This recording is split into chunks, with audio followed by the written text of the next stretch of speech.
What's happening with the world? Shit, minds and them file shot reporting on the Bamboozled Again News Network, where here in Babylon it's almost literally impossible not to get bamboozled every day, B. And it's not getting bamboozled, it's learning from the bamboozle, from the bamboozling. And then, being able to not get bamboozled moving forward, or not to such a great degree, yo.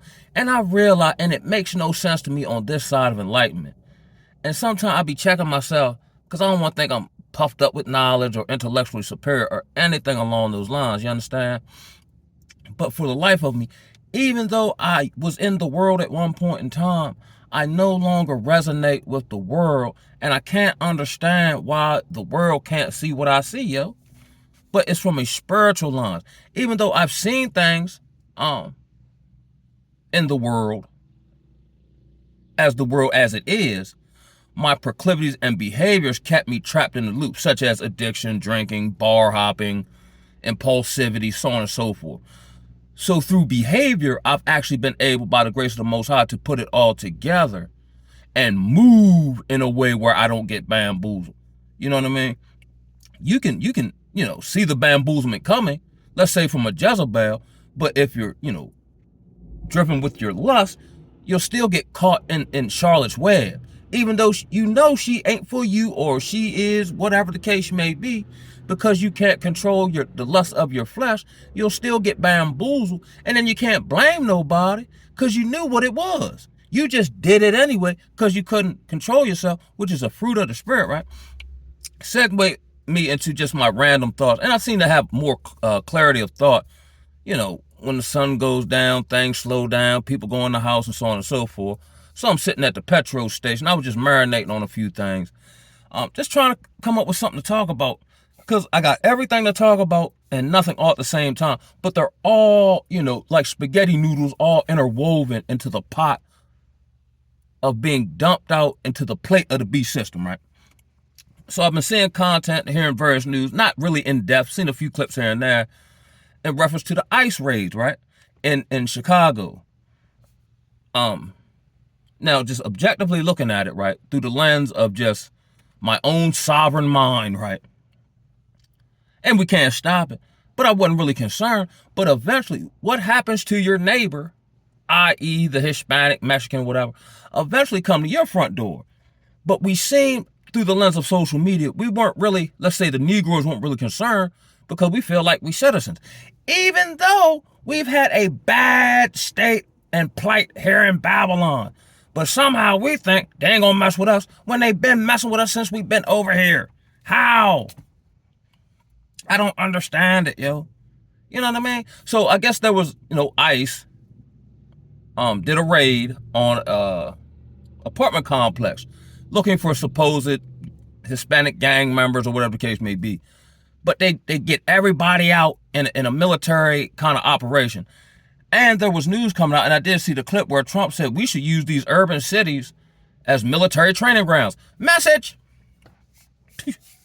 But he'll say that, and then we'll just disregard it, or we won't adjust, pivot, move properly with the resource and ability that we got. Because like Lot's wife, we can't see anything past where we're at until it get too bad, and by the time it get too bad, it's too late because they done locked you in. You understand me? Oh man, there's so many different ways I can go with this. But suppose they went looking for these, Hispanic gang members, took everybody out, which from my understanding was predominantly usins, and then whereas though they putting guns in women's faces and hog time, zip tying kids together and all this hair, right? And everybody got something to say, right? But again, it's what I talked about maybe a month or two ago, where both sides are working against the middle.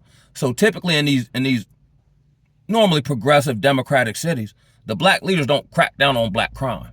So it sets a justification for the proverbial Zaddy to do it. But when Zaddy do it, which he planned on doing anyway, because black people can't correct other black people even if they're in leadership, because then it make it seem like I'm against you. When it's not I'm against you, I'm against the behavior that make us all look bad. So we'll kind of, like with the sisterhood, where they kind of make excuses for the bad behavior, making us all look bad. So then when he come in with the woo-wop, right, they do all that there, And if you had a warrant, they was taking you somewhere and so on and so forth. And there's a guy on here, he's an Arab brother, right? I think his name is Bolson. Something to that effect, right? He's very articulate. He's very well spoken.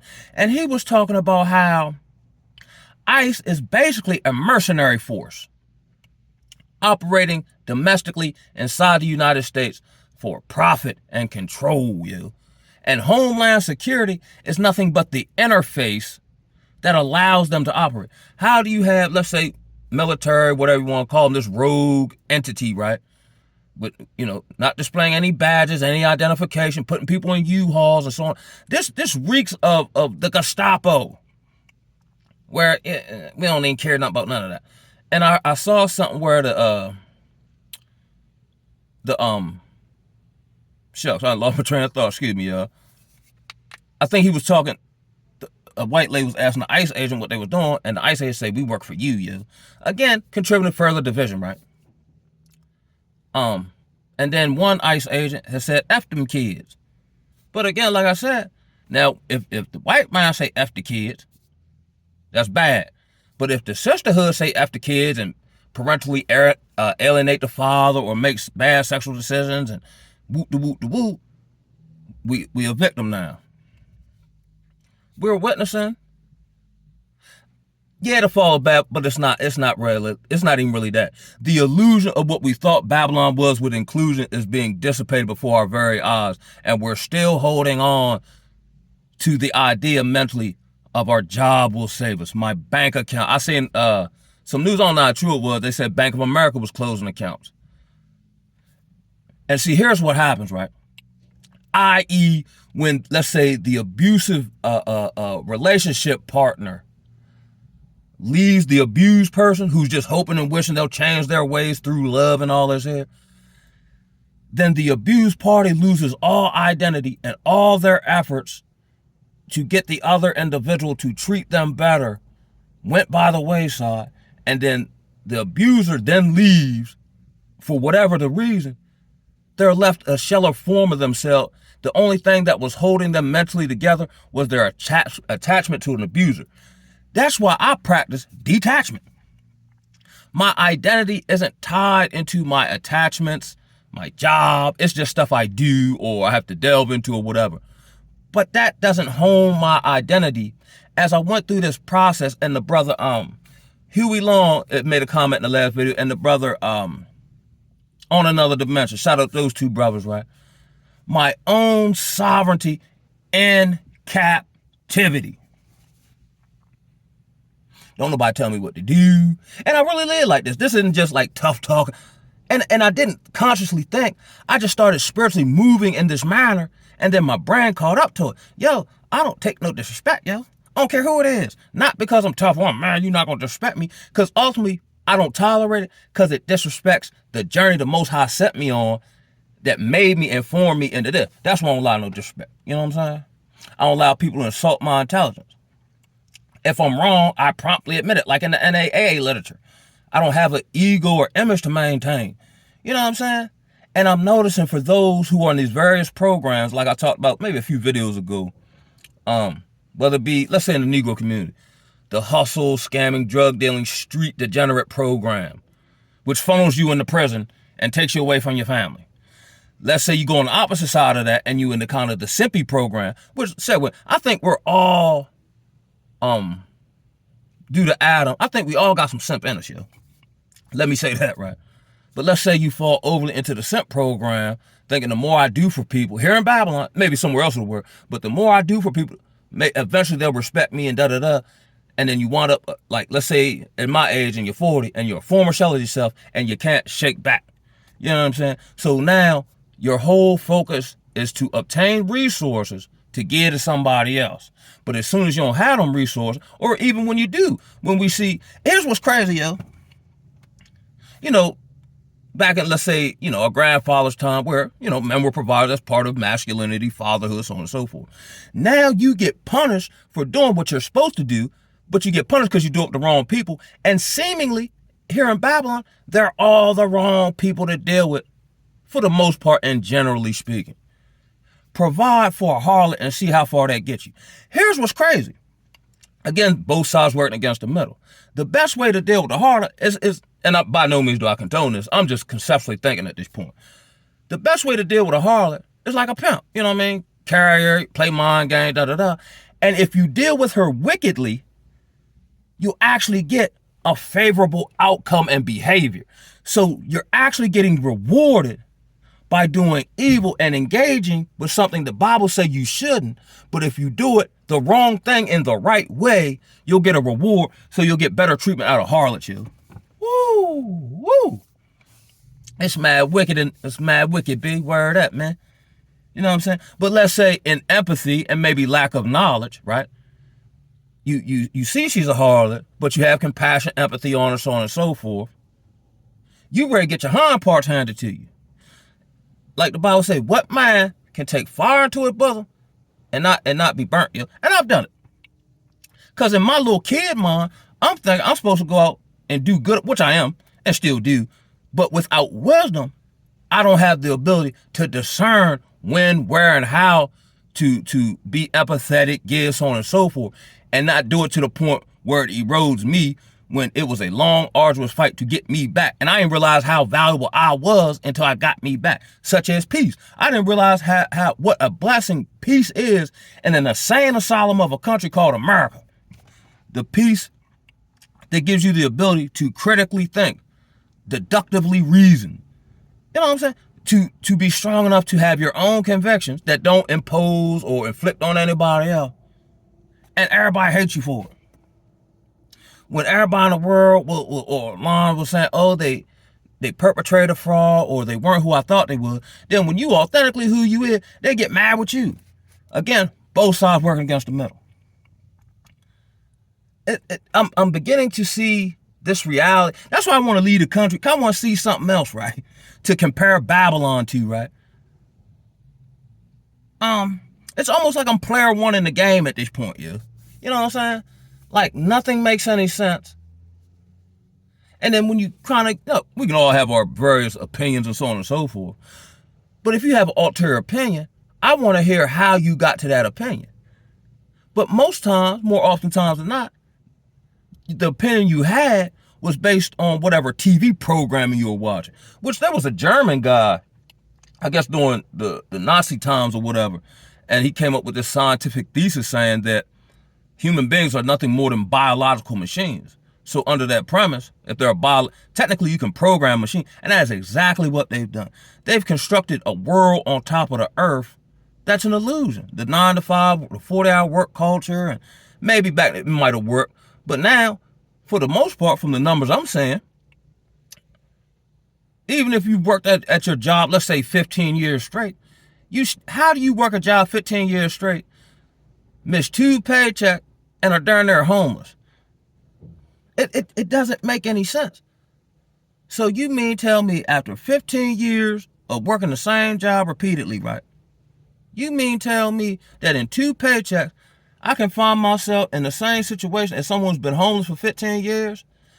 And let's say that happens, you couldn't tell the difference between either one of us?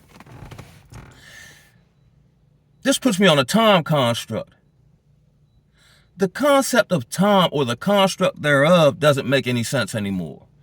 Typically, when you put in effort into anything over a period of time, you should reap the fruit or the benefit or the reward. But again, here in Babylon, I don't know how Satan did that. Boy, he mad, woo-wee. Where let's say you're in a relationship for 15 years. It go left in 1 year, and then everything you thought or invested in is completely eroded, like it never existed. And not only did it existed, but now you're actually further back, and then it might take you years to fight back from the starting point of when you first got in a relationship in the first place. Not just existentially, but internally. Woo! And here's what I'm noticing, right? And I've been noticed this, I'm just talking about it. Whatever the Most High has set to order in its original form, Satan is corrupting it, you. So now here in Babylon, to be nothing more than just a man, you got a target on your back. A man who, governs himself by his own constitution, who has his own belief systems, who's, let's say, has clear boundaries. Simple stuff we talk about mental health. But as soon as a man do it, you're the enemy. And you might not have no allies in your personal life. Because either one or two things, the most of the, like during my awakening, I categorize men in one or two different places, right? And both of them are good for Babylon. You're either one, the hyper masculine, fornicator, impulsive, break law, you'll get love that way, right? But that'll take you away from the Most High. Or you're kind of, emasculated, here on earth to please everyone, and then you get walked on like a floor mat and whatever, and you lose your soul, and the Most High don't want you to do that either. Just like the political arena, whether it be liberal or conservative, Republican or Democrat, they're two wings of the same bird flying you into the beast system. Just based on demographic,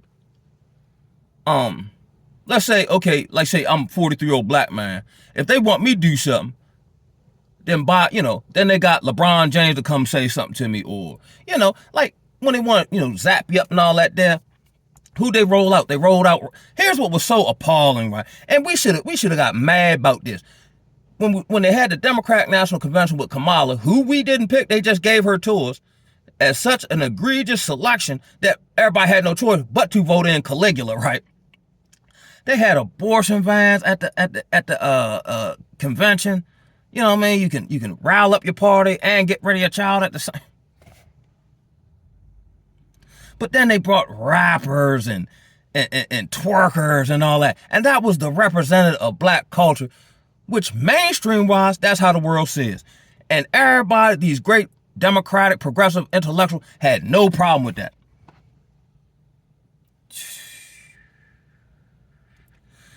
Again, both sides working against the middle. So we see what Caligula doing now, erecting statues of himself. He's got the military on the streets.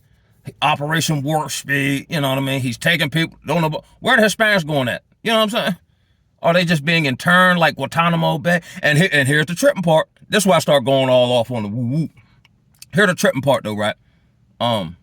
Let's say you fight back or you protest. They've been passed the laws, I believe, last year, that if you get disruptive, and let's say you don't get disruptive, they'll just send in a provocateur that look like you, get in your group, provocateur situation, blame everybody else, even though they came from the opposite party, and now they got the ability to engage you and use these bywords on you that'll take away the rule of law according to you. Now you're a political dissident. You see what I'm saying? Or now you're a domestic terrorist because the military was in this particular area and you threw a rock. So now that leads into treaty. So now, even though laws kind of exist on paper, but they selectively enforce them. So now you can get treated like one of these made up terrorists from, wherever they be funneling money to them. You know what I'm saying? So what should we do? Oh, but here, let me get back to that, because see, here I go. So what options did we have? You may not have any options, but you always got a choice. My choice was to understand both of them cooked. Neither one of them got my best interest at heart. And let's say hypothetically, let's go through the portal on YouTube and then envision a world where Kamala Harris was president. I still rather deal with Trump, yeah. At least him, you know what you get. But if Kamala had become president, one, nobody would have respected us. So we probably would have got a missile, hit by a missile or something by now, because America would perceive as weak, you know what I'm saying? But could you imagine, and my thing isn't political and economic and all that, what daily life would look with Kamala Harris as president? You think these harlots is bad now? Woo! It's Sodom and Gomorrah now. It had just been some Sodom and Gomorrah on the street. Man, they've been doing it to the kid. I'm talking about these female predators nobody want to talk about. They've been doing it to the kid. Who gonna stop them? And then all they'll say, man was abusive, so that's why I slept with the kid, and everybody will hug them like, yeah, you right. I'm telling you, man, this joint Rome, they would sleep with the kids in Rome. All this stuff that's going on, Rome did. There's nothing new under the sun, big. Word up, man. All I see is life cycle just repeating itself. Rome devalued its currency. Rome extended its military. Roman society became more decadent. And the institution of marriage lost its sanctity. the state took over the ability to indoctrinate the kids. Alternative forms of marriage and sex were encouraged, and you know what I'm saying? It's Rome all over again. The political leadership became ever more increasingly corrupt, which each, successive, emperor, whatever you want to call them, man. And now, my man, Emperor Caligula is darn near doing a Stalin where he's using his political leverage to go after his I guess political enemies who have a different opinion of him. And can't nobody stop him because he's not meant to be stopped. You know what I'm saying? Most High's allowing all this to happen. So with the Most High allowing all this to happen, right? What do we do, yo? Cleave to the Most High. What else are you gonna cleave in? You can't cleave into the fake financial system, because I talked about that. You can have $1 million under your mattress. You might wake up one day and it has no value. Or if you got $1 million in, virtually on your phone or on a card or something, they turn it off like they did in Europe what was that? A couple months ago.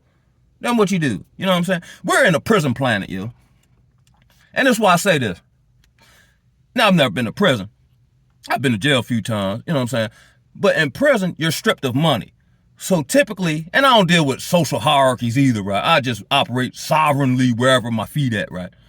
But in a prison hierarchy, the hierarchical levels are based on the skills you possess, who you are as a man internally, you know what I'm saying? Your intelligence and your ability to be ingenuitive and adaptive. That's what we're moving into. So that's why I say these various irrelevant talking points aren't going to make any sense. Of course, I don't know time frame. But let's say the alpha male, right? Which the way they word it make it seem like you got to become this alpha male to get the best looking harlots. What a poopy surprise, reward, yeah? You know what I'm saying? If I want to become a quote unquote alpha male, I'm going to do that for me. And then anything that comes into my life is a byproduct of the work I put in. I don't put in all this work to then pursue harlots. And then, and I've talked about him on, I haven't seen him lately, the Yada Awakening man, right? Who talk about, every month, you not no man unless you can give your woman $2 million. What is he going to say on YouTube, or if YouTube still exists or social media, when money is rendered digital? You still got to give your woman $2 million a month. How do you provide if the logistical chains and you have no requisite skill set? We're going back to the days of old where you got to be able to farm. Or even if you don't know how to farm, within your social network, you know somebody who knows something about it.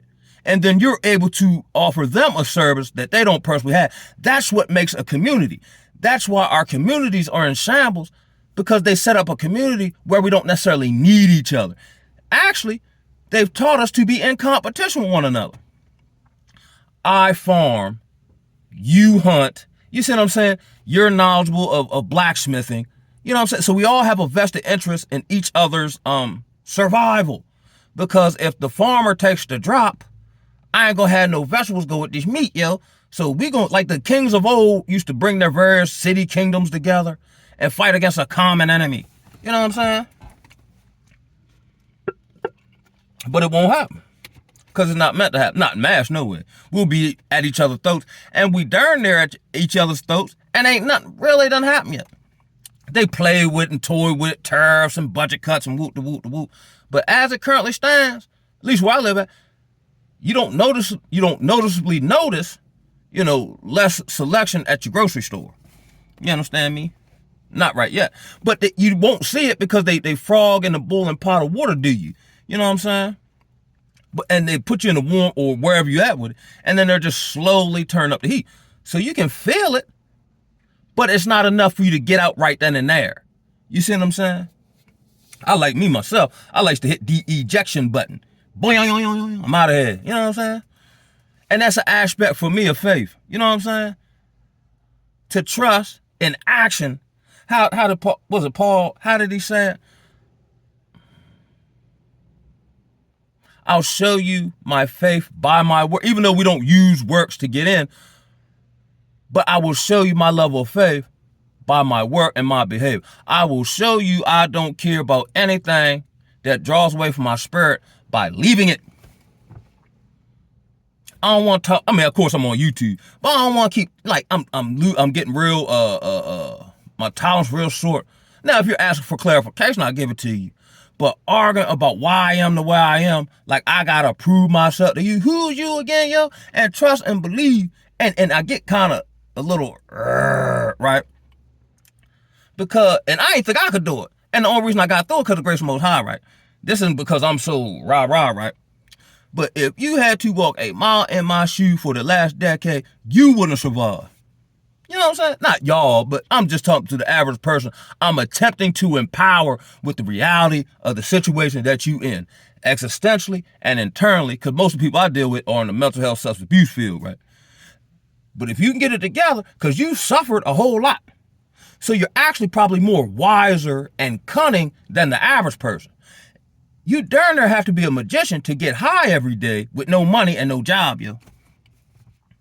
Now, of course, when you go about it like that, that does, give you an instant gratification of said drug, said feeling. But now you're going to take those skill sets, not hurt nobody, you see what I'm saying, and then use it for delayed gratification. You know what I'm saying? The delayed gratification of seeing how my character has gone before me against all odds. How the Most High has made a way through the wilderness when all my attempts for various skill sets wouldn't come together correctly. You know what I'm saying? And be honest with you, and here's another thing I know, right? I'm just freestyling on this jump, right? Now in my mind, I say, I need, let's say knowledge of the utility grid, because they're gonna hack that at some point, right? But here's what I'm noticing, and I didn't notice this until I was placed in it, because I didn't realize how different my spirit was. Now, I can work for a construction company, right? Actually, I can't work for a construction company. Because me working for, now I'll do whatever I gotta do, but me working for a construction company is gonna take away from my personal and spiritual disciplines. So I ain't finna work for y'all. I gotta work a job don't feel like no job. And I've done that routinely.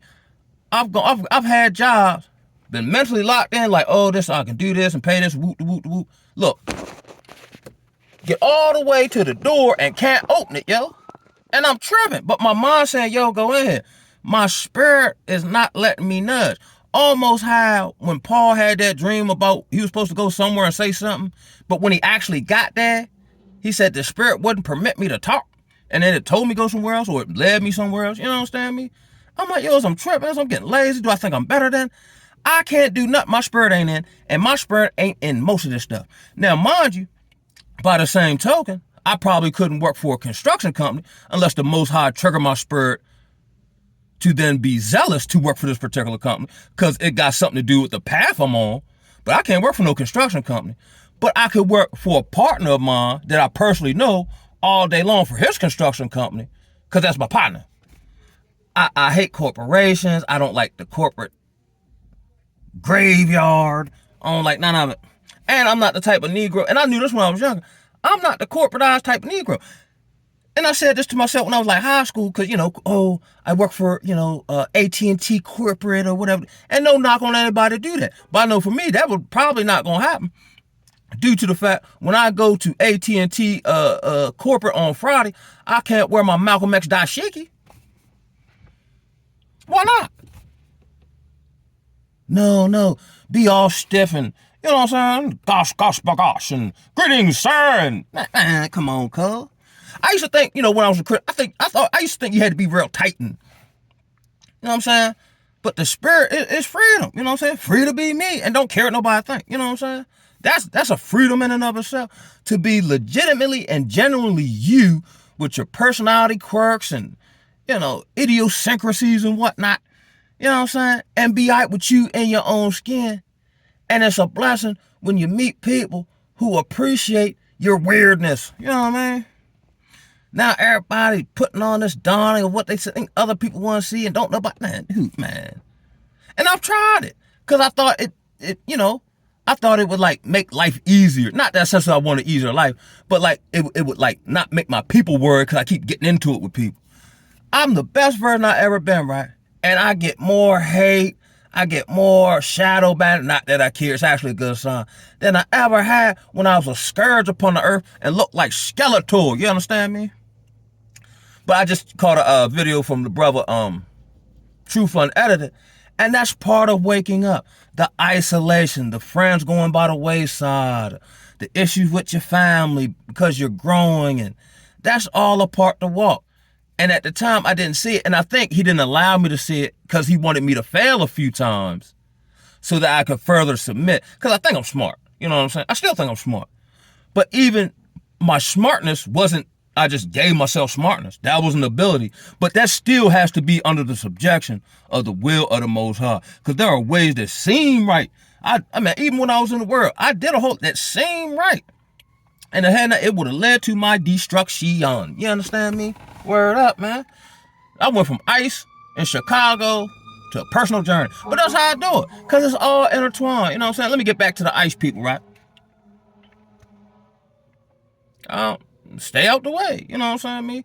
But all this ain't civil rights time. That's how we got duped there.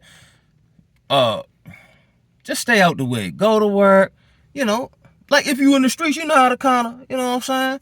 Dip and dodge and Euro step past people on your way to the cut. Man, all that wolfing at them peoples. And I'll be honest, I was thinking about this too as well. And it does trigger a righteous indignation. Because me, myself, I got tender eyeballs. Certain stuff I can't see or do something to my cellular structure. So let's say hypothetically, in my small town, ICE come in and I witness kids being zip-tied. I don't think I can handle that, yeah. I don't think I can do it, yeah.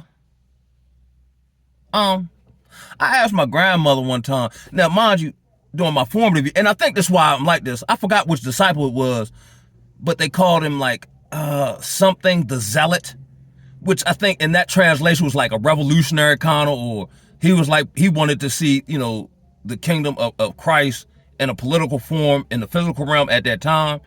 And I think he had to kind of rein him into some degree. And it's all based off love, not vainglory, want to, you know, take a situation and then pedestalize myself as some hero. It's really out of love though, right? Oh yeah, that's what I was gonna say. So during my formative years, I had to read these books about the struggle because the way my peoples grew up, you know, education was, you know, the path to, you know, a better quality of life, right? And you couldn't be stupid, you know, not where I lived at, not with me, no way. So not only do you go to school and get that education, but you come home and get the education too. So I had to read, you know, I know them to be, you know, like Masonic people now, but that's irrelevant to this talking point. The W.E.B. Du Bois and the Carter G. Woodsons and the, you know what I'm saying? Like I had to read about these people's particular struggle, the Sojourner Truths, and of course, you know, my geographical area, Harriet Tubman and Frederick Douglass were native to this place, you know what I'm saying? So you had to be well versed in this outside of school, you know what I'm saying? Now doing let's say I'm 10, 11, right? And I'm reading this, right? And I'm witnessing my reality in ruralness where my neighbors are family members and there's nothing else around, and we kill, you know, livestock and chopping wood and all that good stuff, right? And then growing up in a household with the old cotton picking gospel, you know what I'm talking about? Like that old Inez gospel that say, Lord, I don't ask that you move the mountain, just give me the strength to climb. And this being infused into my being during my formative years, right? So I read this, I forgot which one it was, but they were talking about burning cross. My mind can't imagine somebody burning a cross in my grandmama's yard, yeah. So I asked my grandma, I said, anybody? And I don't know, they probably didn't. But even if they did, I don't think they would have told me. Because that's the way my mind works. Now, I'm not even old enough to defend myself.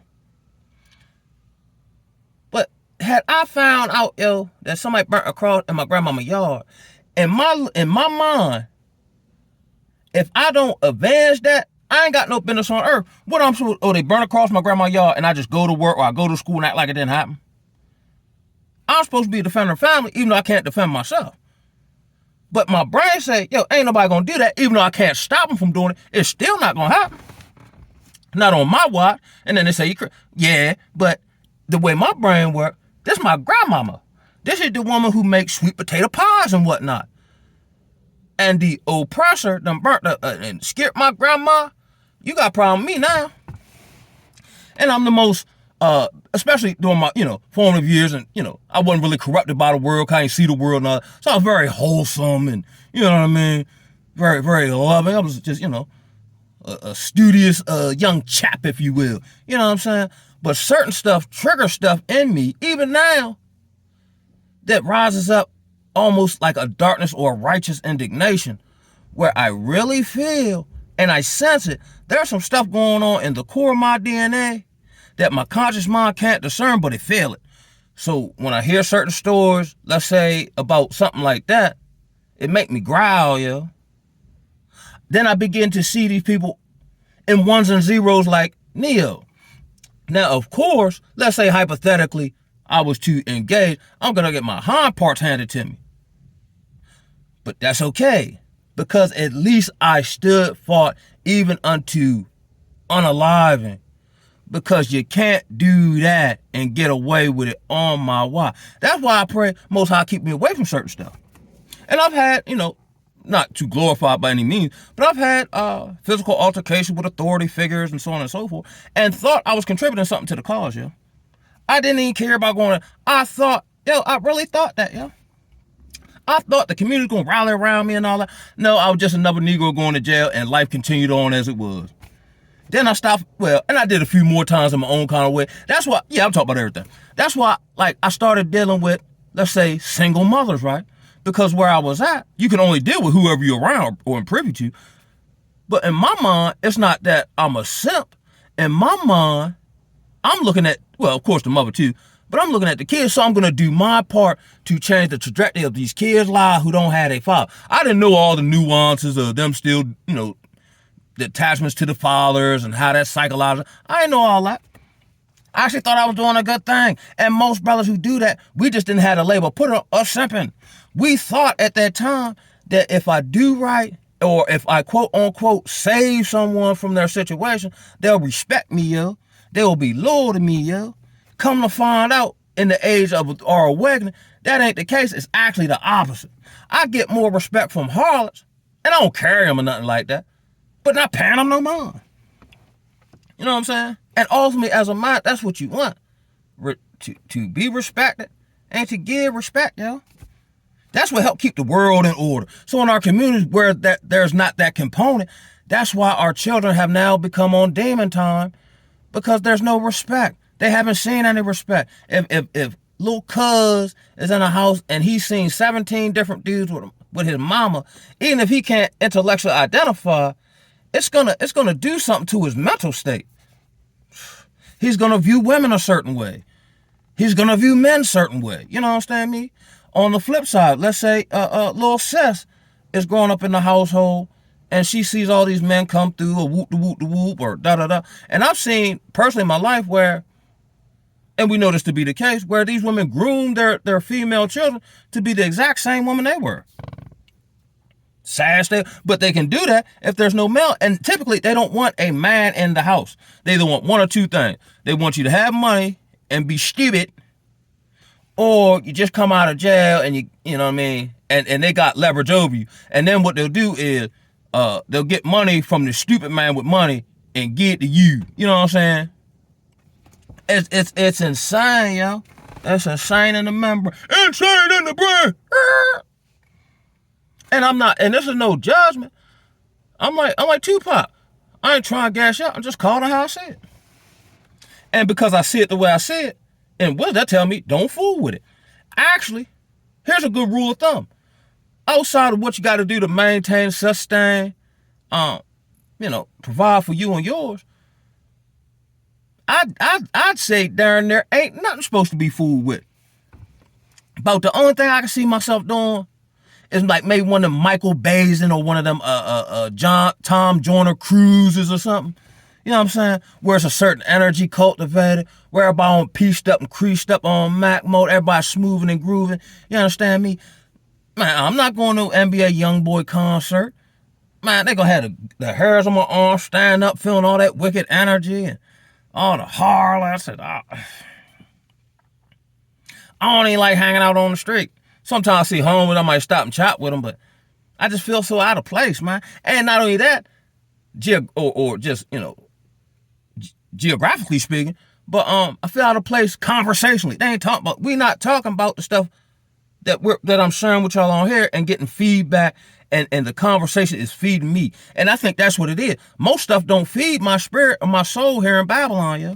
Outside of nature and exercising and being reflective and being, remind myself to have gratitude, checking myself, make sure I ain't getting prideful or I'm earned, any which way, and that's a full-time job.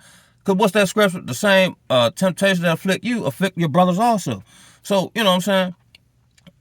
Now, I don't engage, but trust and believe. Let's say if I go to Planet Fitness or something, and they got the yoga shorts on, and they see, you know what I'm saying? My eyeballs work. The battle of the flesh is every day, B. You know what I'm saying? But we just got to endure and hold up. And I truly believe, and this ain't wishful thinking, anybody understand my voice, no harm shall come to you. The only time, and I was thinking this to myself, right? The only way I can really, now things might have vexed me or frustrate me or make me angry, whatever, right? But I'm really in no danger of nothing so long as I stay on the narrow path. But like I aforementioned, let's say, out of justification, let me deal with the fellatio monster or something, right? Now I'm in no man's land. And I've gotten grace and mercy, but now I know too much. And that's what I'm afraid of. I know I don't get the same liberty I used to get. And I knew better, I just couldn't do better. But now that I know better and do better, I still can't do that. Because now I'm out the realm of the Most High grace and mercy. And that's scary. That's scary as I don't know what. Oh, damn, shut the lights off on me. But y'all still see me, though. But I don't know. I guess since they shut down shop, I'm going to go ahead and shut this down. I was just going on tangent anyway. Salute to y'all. Y'all stay up. Hey, let me finish this point, right? Don't allow yourself to let anybody on TV or in your personal life emotionally trigger you or the mockers and the scoffer, and they will say some egregious stuff. And I find myself doing it. Like, I don't really get with them, but my energy do rise, and I make what I like to call absolute statements. So after I make the statement, you can't say nothing, you got to do something. And typically they don't want to do nothing. They just want to talk and continue to harvest your energy or get you to engage with them and all this here. You know what I'm saying? It's no different than, let's say, I don't know, I got a job, and then when I walk past the grocery store, the homeless man call me broke or say I need a better job, and then I get arguing with him. It's basically, in a spiritual sense, the same thing. And we're all getting better at it. I know I am. So let's just try to get better every day. And we will get better so long as we submit to the will of the Most High and allow him to keep pruning us and chipping away at and sculpting us until he need us to be for his glory. And on that note, I'm going to sign off, y'all. One love, baby. Oh!